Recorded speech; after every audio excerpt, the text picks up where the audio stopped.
আজকের গল্প শ্মশানের সিকিউরিটি গার্ড।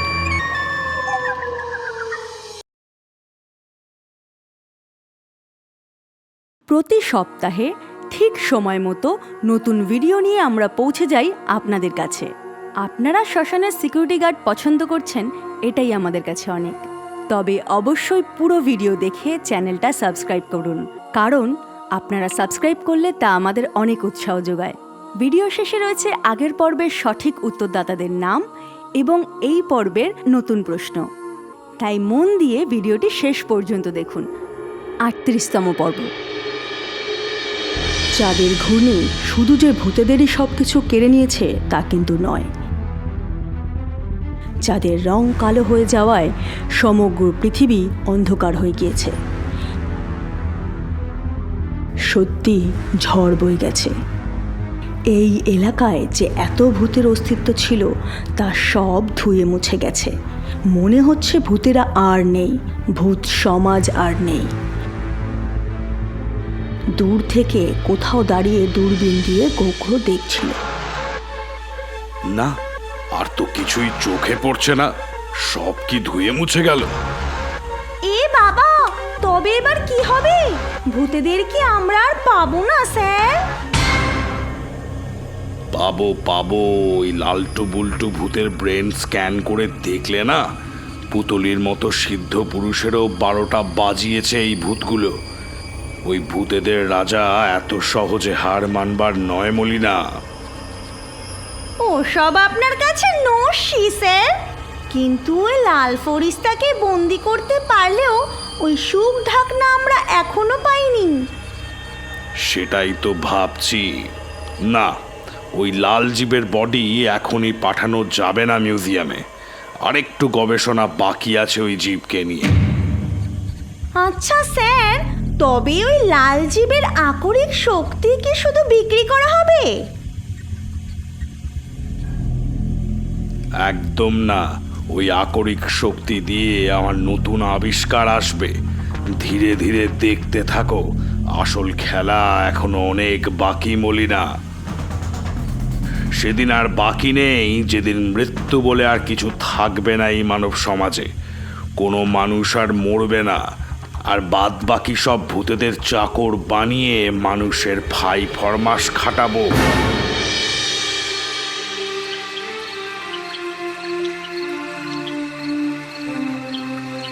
এটাই কি তবে শেষ আমাদের মহারাজ? এই এখন চুপ করো ভাই কঙ্কাল, আমার সব বন্ধু বান্ধবদের কথা ভীষণ মনে পড়ছে, ভীষণ। আমার আর কোনো কিছু কনের প্রয়োজন নাই, আমি এই হানে আইয়ায় ফাইসা গেলাম। কি সব বলছো বাঙাল ভূত? দেখছো না মহারাজ রয়েছেন? আমি তোমাদের কোনো মহারাজ ঠরাজ নই, আমি কিচ্ছু নই, আমি কিচ্ছু নই। মহারাজ শান্তন।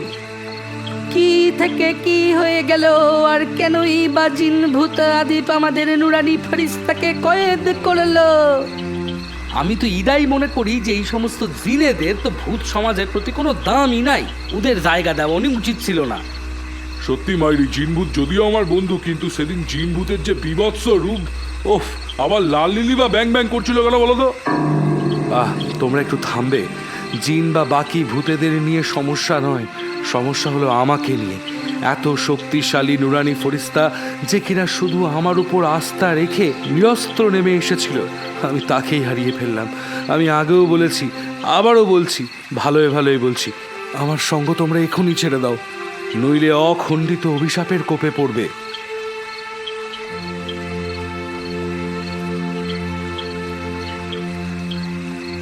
আমরা সব কিছুতে একসাথে ছিলাম মহারাজ, আমি আপনাকে ছেড়ে থাকতে পারবো না। আমাকে আপনি কতবার বাঁচিয়েছেন কত বিপদের থেকে, আর আজ আপনাকেই একা ছেড়ে দেব?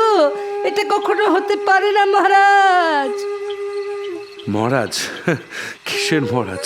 কোথায় রাজত্ব, কোথায় ভূত সমাজ? আজ আমার জন্য তোমরা সবাই রাস্তায়, আর বাকিরা, তাদেরকে কি আর কোনোদিনও ফিরে পাবো? আমি কিচ্ছু বুঝতে পারছি না। তাই এখন তোমরা এসো, আমাকে একটু একা থাকতে দাও। যথা আজ্ঞা মহারাজ।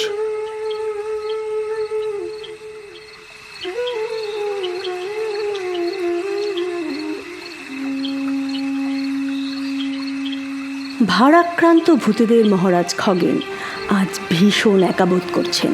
নরকঙ্কাল, ডাকাত, কিম্ভূত, বাঙাল ভূত তারাও ভীষণ অসহায়ের মতো দ্বীপে আশ্রয় নিয়ে নিল।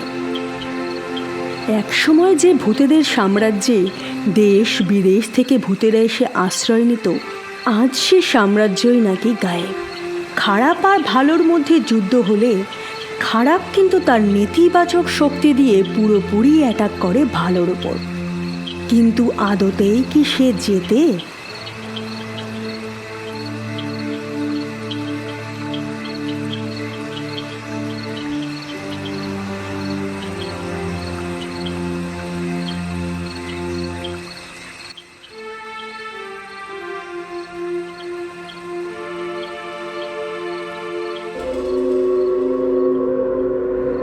ওদিকটাই কি? এটা জিনভূতের ব্যাং নয় তো? দেখতে হচ্ছে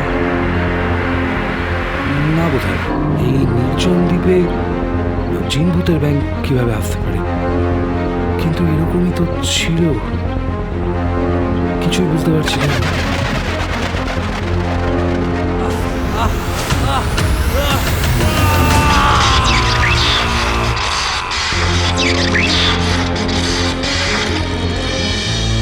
চান্দিঘুমাতে সকল ভূতেদের ও জিন ভূতেরও পারফরমেন্স ছিল, আর যার ছিল না সে হলো পেতো স্কোয়াডের জিন। ঠিক যখন থেকে জিন ভূত সেজে মলিনা নুরানি ফরিস্তাকে কিডন্যাপ করেছিল, তারপর থেকে জিন প্রফেসর ও মলিনার সমস্ত অ্যাক্টিভিটি চোখে চোখে রাখছিল। তাদের পিছু নিতে নিতে জিন এসে পৌঁছয় সাবমেরিনের কাছে।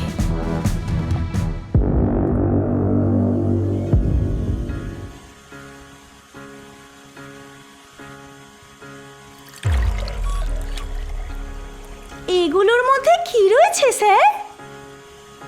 সুদূর জাঞ্জিবার থেকে নিয়ে আসা আমার উদ্ধার করা মলিনা। প্রাণী? প্রাণী নয়, আবার প্রাণীরই মতো শয়তান।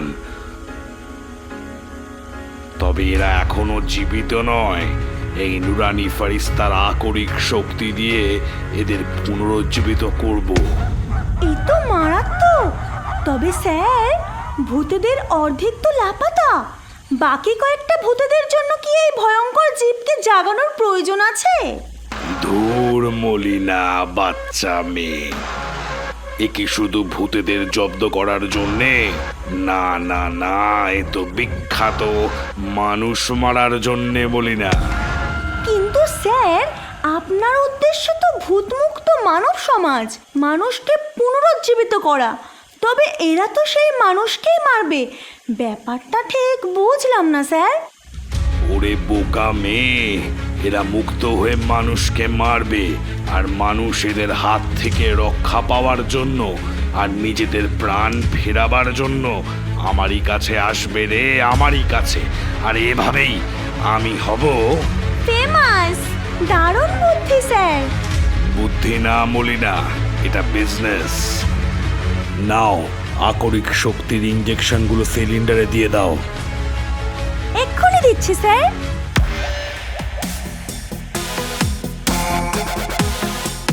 লাল জিবে লাল আকরিক শক্তি, এই নিন।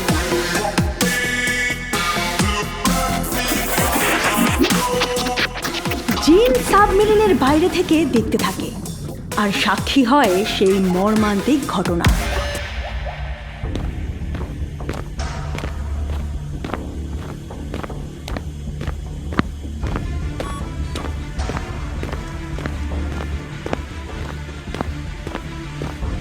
গোখরো 4 খাঁচার ওপর টেস্ট টিউব থেকে অল্প অল্প করে সেই মিশ্রণ ঢেলে দেয়।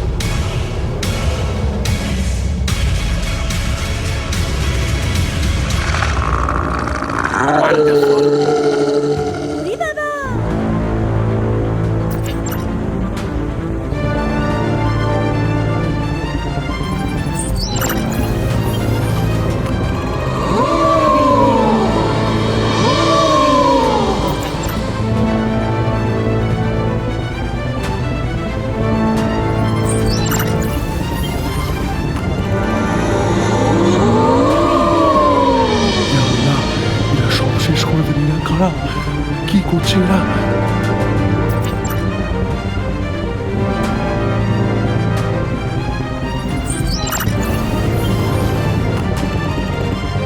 জিনও সেই দৃশ্য দেখে নিজেকে আটকাতে পারে না, উপস্থিত হয় সেই সাবমেরিনের ভেতর।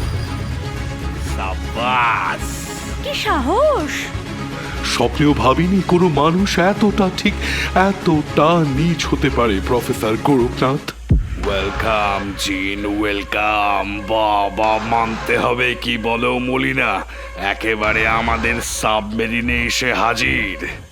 যা দেখছিস একেবারে ঠিক দেখছিস গোরখনাথ, আমি সব জেনে গেছি। নুরানি ফেরেশতার বদলায় আজ তোর প্রাণ যাবে। স্যার, চুল খুলবো?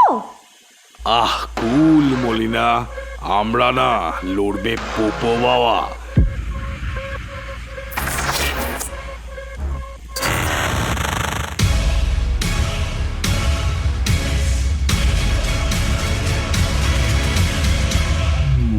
ইয়া আল্লাহ, মাদার জিনের সাথে পাঙ্গা, প্রেতো স্কোয়াডে জি। আয় দিকে বল।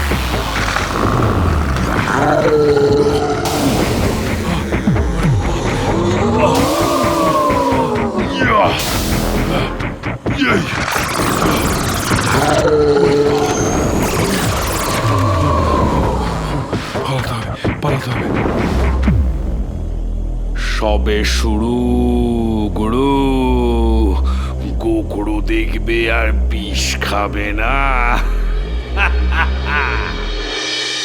পোপো বাবার মতো ভয়ঙ্কর ভূতেদের গোকুল ছেড়ে দিয়েছে। পোপো বাবারা যে যার মতো উৎপাত করে বেড়াচ্ছে দেশ বিদেশের সর্বত্র, মানুষকে খুন করছে, ট্রেন লুট করে খাজনা এনে দিচ্ছে গোকুলকে।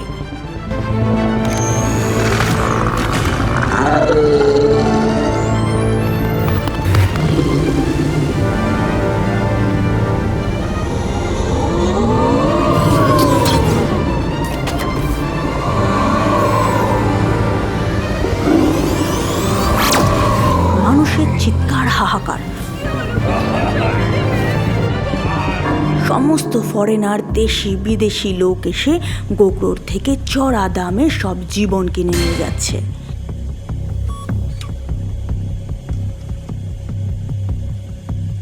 বিভিন্ন ম্যাগাজিনে গোকুলর নাম, যে সে মানুষের রক্ষাকর্তা ও প্রাণদাতা।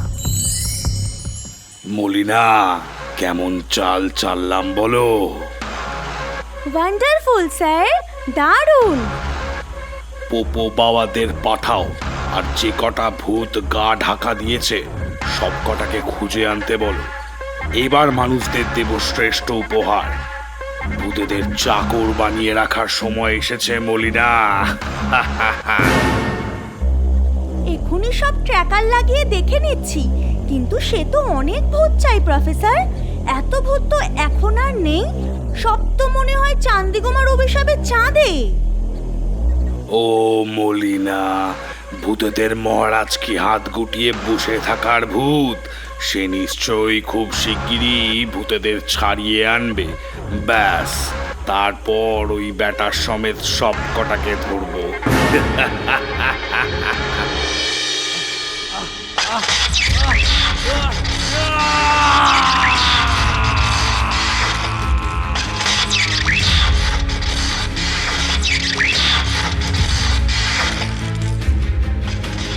ভূত সমাজের ইতিহাসে এই রকম বিপর্যয়ের নজিরবিহীন।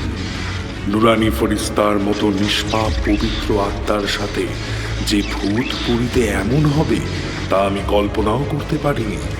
তোমার রাজত্বে এক কলঙ্কের সাক্ষী হয়ে রইল খগেন। কি করে পারলে খগেন, কি করে? প্রণাম অদৃশ্য মানব, আমি সত্যি আমার কৃতকর্মের জন্য ভীষণ লজ্জিত। তবে এও ঠিক যে সমস্ত কিছুর জন্য শুধু আমিই দায়ী, আর কোনো ভূতেদের এর দায় নেই। দায় নেবেই বা কে? প্রায় সব ভূতেরাই তো এখন চাঁদে। কিভাবে, কোথা থেকে কি হয়ে গেল আমি কিছুই বুঝতে পারছি না। আমায় শাস্তি দিন বা আমায় অভিশাপ দিন, কিন্তু ভূত সমাজকে এই ঘোর বিপদ থেকে মুক্তি দিন। আমি দূরভূণ্ডিতে জিনভূতকে শেষবার ব্যাং হতে দেখেছি, আবার সেই জিনভূতই নুরানি ফেরেশতার সামনে ছিল। আর সে কেনই বা নুরানি ফেরেশতাকে গায়েব করলো কিচ্ছু বুঝতে পারছি না। আমায় পথ দেখানে অদৃশ্য মানব। নুরানি ফেরেশতার গায়েব হয়ে যাওয়া, জিন ভূত আদেবের বিদায়, কোনো কিছুই জানে না মহারাজ খগেন। এবার এটাই দেখার যে অদৃশ্য মানুষ কী শাস্তি দিতে চলেছে মহারাজ খগেনকে। অন্যদিকে পোপো বাওয়ার থেকে কোনো রকমে বেছে জিন গোকুর সমস্ত খবর নিয়ে শ্মশানে এসে দেখে যে খগেন ও বাকি ভূতেরা কোথাও নেই। মহারাজ, ভূতেরা কেউ কোথাও নেই, আমাকে এক্ষুনি খুঁজতে হবে। ইয়া আল্লাহ, মাদাদ! মহারাজ খগেন ও বাকি ভূতেরা কোথায়? এই গোকরোর বিষয় যে মহারাজকে জানাতেই হবে। অনেক খোঁজাখুঁজির পরও তাদের পায় না জিন। আর ওদিকে জঙ্গলের ভেতরে বাকি ভূতেরা শোকস্তব্ধ হয়ে বসে রয়েছে।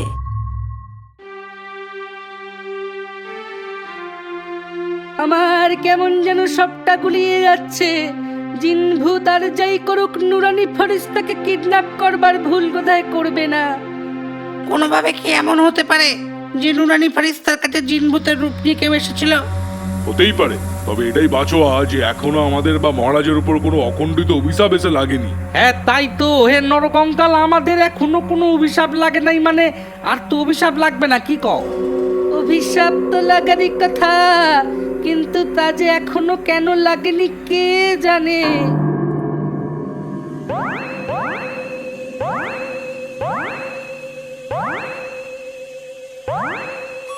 স্যার, ওই দক্ষিণের সমুদ্র লাগোয়া জঙ্গল থেকে কিছু ভূতের সিগন্যাল আসছে। বাহ বাহ, পাঠাও, এক্ষুনি পোপো বাবাদের পাঠাও।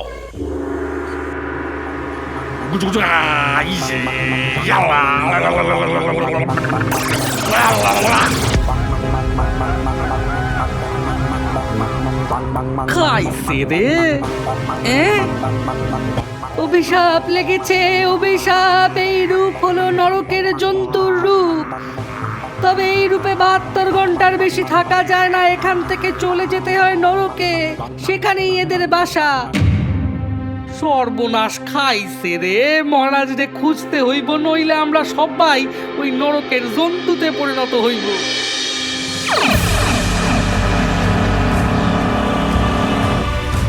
ইতিমধ্যেই অদৃশ্য মানুষ তার দিব্য দর্শনের দ্বারা গোক্রো ও তার সব অভিসন্ধি বাদবাকি ভূতেদের ওপর পোপো বাওয়ার অ্যাটাক ও ডাকাতের নরক জন্তুতে রূপান্তরিত হওয়ার সব কিছু মহারাজ খগেনকে দেখিয়ে দিয়েছে।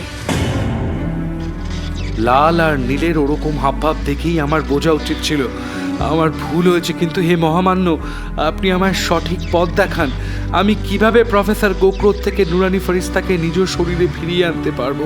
কিভাবেই বা ভূতেদের চাঁদ থেকে শ্মশানে নিয়ে আসতে পারবো? নুরানি ফরিস্তা মহাকাশের ক্রূরতা তার লাল আভা দিয়ে রক্ষা করত। চাঁদের আলোতে আলোকিত হতো নরকও।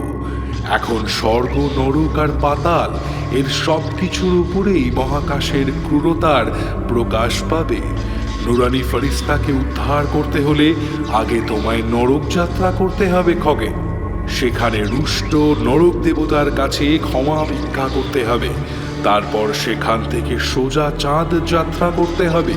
সেখানে গিয়ে সুখ ঢাকনা খুঁজে বার করতে হবে এবং সেই সুখ ঢাকনা দিয়ে নুরানি ফরিস্তাকে উদ্ধার করলে তার আশীর্বাদে ভূতেদের চাঁদের কয়েদ থেকে মুক্ত করতে হবে এবং ভূতেদের উপর থেকে সমস্ত অভিশাপ উঠে যাবে। আমি পারবো। আমি গোক্রো তার সাগরেদ মলিনাকে হারিয়ে নুরানি ফরিস্তাকে উদ্ধার করব। কিন্তু হে মহামান্য, গোক্রো তার সাগরেদ যে আদতে মানুষ, কিন্তু কোনো মানুষের ক্ষতি করা যে ভূতেদের বারণ। অবশ্যই তাই, কিন্তু যে অপরাধ ওই তুচ্ছ মানব করেছে তার শাস্তি যে তাকে পেতেই হবে। চিন্তা নেই, ও তার নিজের ফাঁদেই নিজে পড়বে। আপাতত তুমি নরক যাত্রার জন্য প্রস্তুত হও খগেন। ঠিক আছে হে মহামান্য, কিন্তু এত কিছু আমি একা সামলাবো কিভাবে? তুমি বীর ও সৎ, আর প্রত্যেক ভূতের ভালোবাসা ও ভরসা তুমি।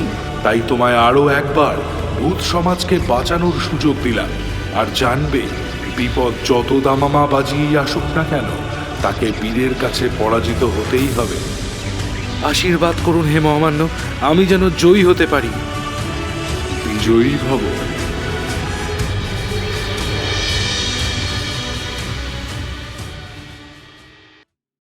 বোঝাই যাচ্ছে মহারাজ খগেন মরিয়া হয়ে উঠেছে হারিয়ে যাওয়া ভূতেদের খুঁজে আনার জন্য। শুধু সময়ের অপেক্ষা গোখরোর বিষ ঝাড়ানোর।